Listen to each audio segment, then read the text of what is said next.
Hi everyone, it's Flossy here. Today I'm going to be looking at Eurovision songs again. Going to look at 3 separate songs. The one I like the most will get 3 points and the one I like the least will get 1 point. So far I've looked at 6 songs, so we'll see how these shape up. Now the first song I'm going to look at is Greece's song, and I'm 99% sure I'm going to pronounce the entirety of this wrong. It's by Yianna Terzi and the song is called Onero Mau. Probably wrong, I'm going to say.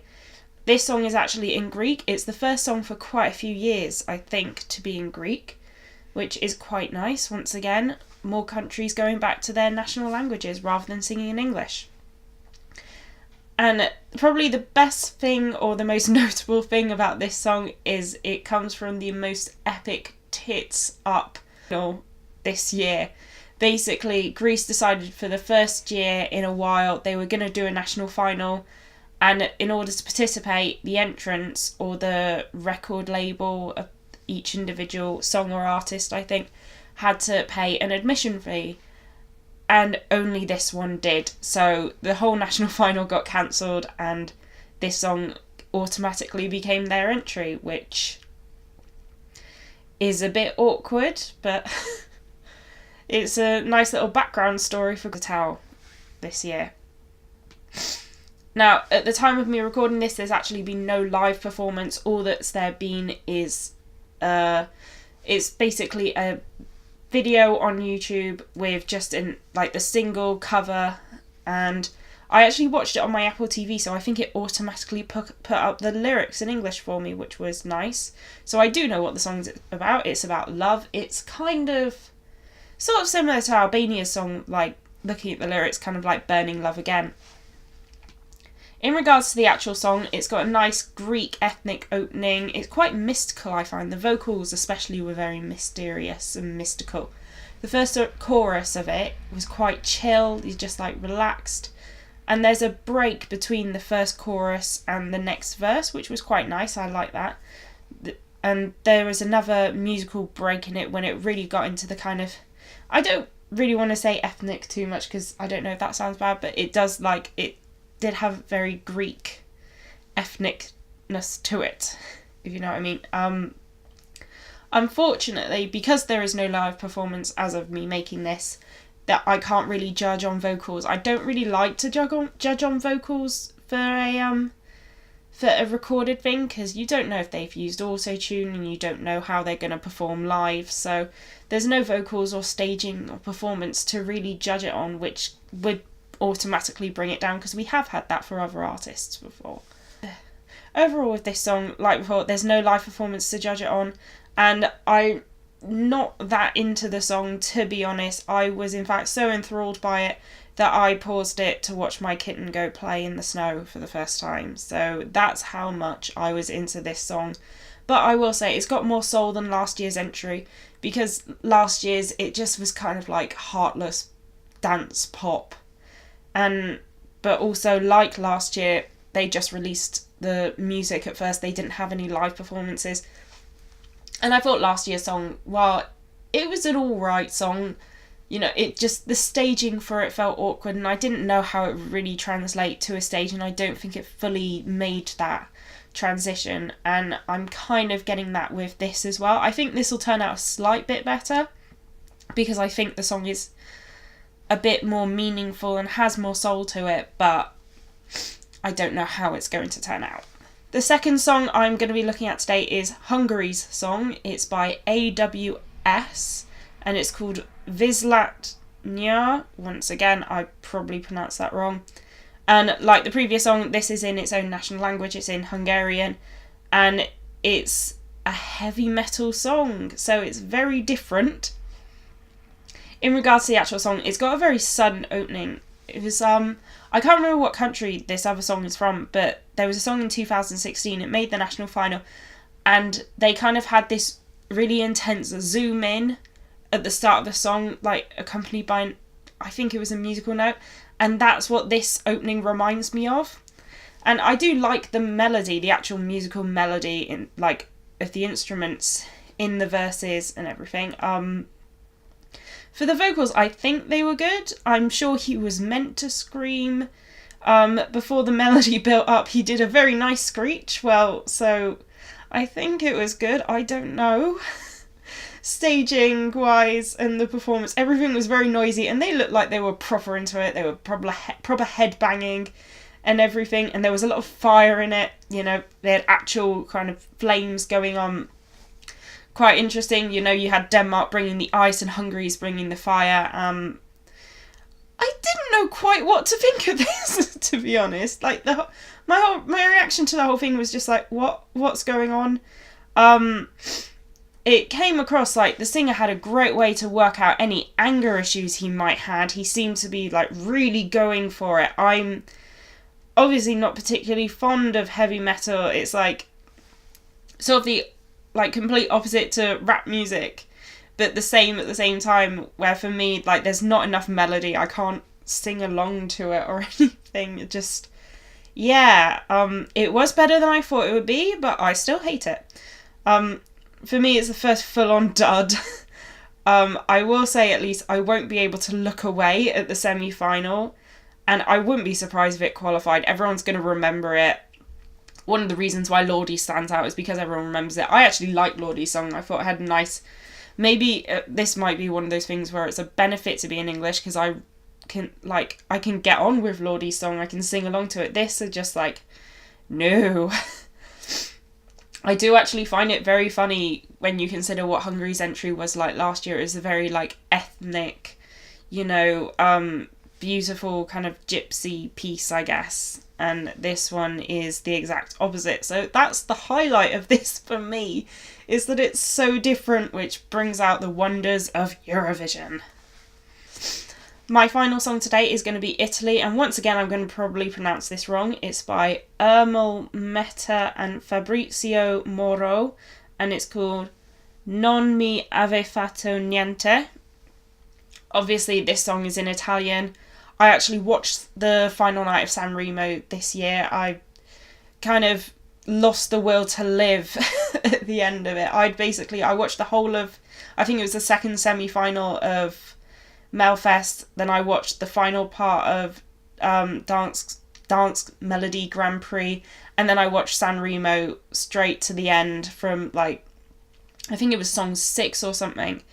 And yeah, I died inside how long it was. None of these all had English subtitles, so I was there kind of, you kind of understand what's going on, because generally music competitions are the same, but yeah, Sanremo was a whole entity unto itself. It's, yeah, God, I kind of hope they never host Eurovision, because it was long.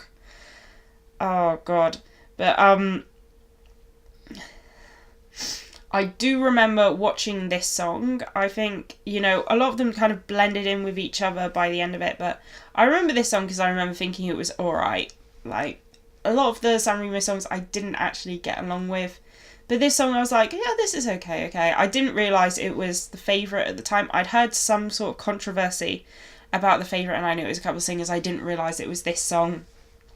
But there's been a controversy because the melody isn't actually original. I don't think anything really is these days. I'm a complete saddo because I'm a massive Directioner, and pretty much all of their songs steal melodies from everything else, and a lot of the artists who they've kind of taken the melodies from have said nothing's really original now. So yeah, I'm not that fussed about that. And when I watched this again, I actually, because I watched it on my Apple TV, it gave me subtitles, so it provided a new context for it when I rewatched it. And song-wise, when I rewatched it and I could see the lyrics, they were so much deeper than I expected. I knew it was going to be a kind of really deep, thought-provoking song, but I didn't realise how deep it was. And, you know, the melody of the song is good. There's this moment where he, the one with the sort of longer curly hair, he does this really brief high note, and that was absolutely brilliant, and it kind of like built up to it, but you kind of didn't expect it at the same time, and I thought that was beautiful. Vocally, they were both good. I don't think they went out of tune at all, or at least I couldn't tell, and it's quite a breathy song in some places, so the fact that they were keeping up the vocals with that was really good. I think staging-wise, it's very simple staging, kind of what I'd expect from something from everything I know of Sanremo. It was perfect. There were just two guys with their microphones singing, and the way they were performing, you could tell they felt everything they meant. And it was really kind of transfixing for me to watch, especially when I was starting to understand the lyrics. Overall, watching the performance with the lyrics made the song so much better for me.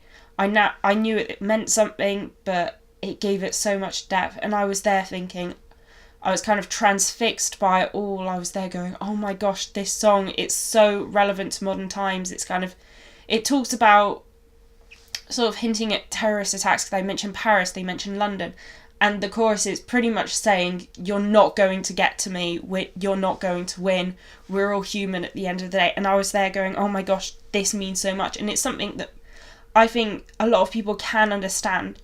But the only issue with this song is I don't think it should be in anything other than Italian. I think it works perfectly. Maybe that's because I have seen it with the lyrics, but it's one of those things they might, like, it's not going to fully translate to the audience. Although you will get a hint of it because they do perform it very passionately.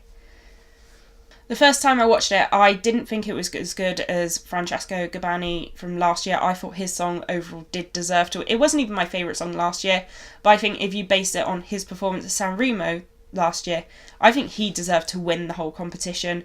Unfortunately, it didn't really translate. I think the staging-wise let them down last year. But so I didn't like this song as much as that, but in between the two times I watched it, it started growing on me, and of course the second time seeing the lyrics, that just made it even more intense for me. And it's kind of nice that it's so different from last year. It kind of like with Hungary, it shows you the variety. The song, the second time, it just hit me with a jackhammer, and it's such a relevant song. I thought it was brilliant. In conclusion today, we've got three very different songs.